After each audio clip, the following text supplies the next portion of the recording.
Hello and welcome to the course on Artificial Intelligence A to Z. My name is Kirill Remenko, and on behalf of Adlan de Ponteves, the co-instructor on this course, I'd like to welcome you into this amazing adventure that we're about to start. And what's up with this timer?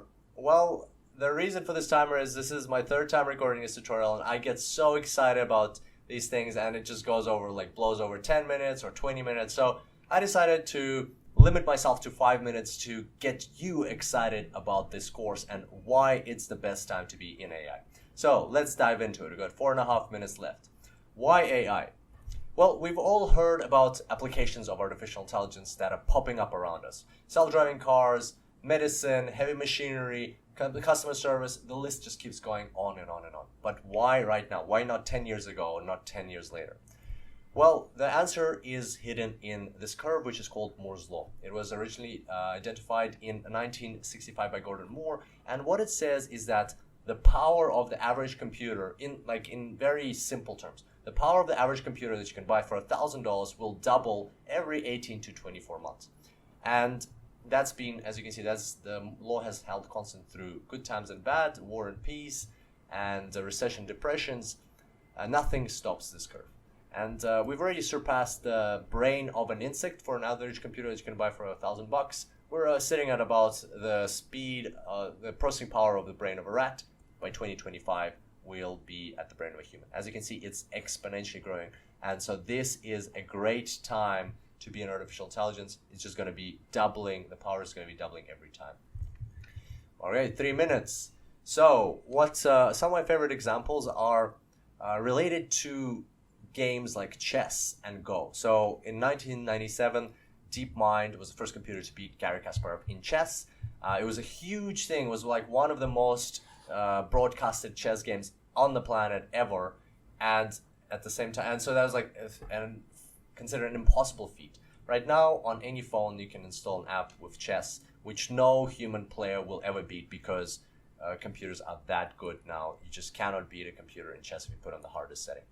And then just recently in March 2016, a computer won against the 18 world champion of the game of Go, Lee Sedol. Again, considered an impossible feat. Even at the start of the match, it was considered to be impossible, that it's only going to happen 10 years from then, but it happened. And by the way, if you'd find out a bit more about the game of Go, it's very, very exciting, very interesting. It's got 40 million players, 3,000-year-old game, very popular in China, Japan, and Korea, and it's much more complex than chess. So there's many more possible combinations. So again, something that was considered impossible is happening, and it's happening now, and much earlier than its time. So how are we going for time? 1 minute, 52 seconds. So that's what you'll see from this course. You'll see that we're using games to train AI. Why are we doing that? Because games are a confined environment where if we can beat a game using an artificial intelligence, then we can use the same principles to apply to business. And that's the exact same thing that the team at Google DeepMind, who created AlphaGo, who won against Lee Sedol, that's exactly what they did. They applied artificial intelligence to Google's warehouse to control the air cooling. And what they found is this is the electricity bill, electricity consumption. You can see it's going like this. As soon as they switch on the AI, bam, goes down, and then they switch it back off, goes up. They were able to save 40% on their electricity bill, and I have 1 minute left. 40%. So you can find the full article on the DeepMind blog. That is insane. Imagine that for a company of Google's scale, which has millions and millions of servers. So there you go. That's your connection between applying artificial intelligence in games and applying it to business. Very, very closely related, and that's what you will be able to do after this course.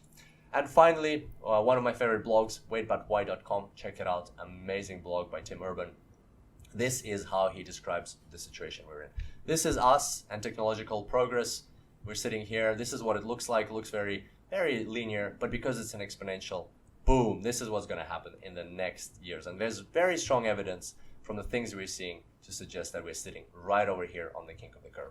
And that, my friends, in short, is why it's so exciting to be alive right now, why it's so exciting to be and get into and be in the space of artificial intelligence, because the power you'll have, the applications that you will be able to create or the ways you'll be able to apply it is going to be intense and insane. And I can't wait to see you on the first tutorial of this course. Let's get this started.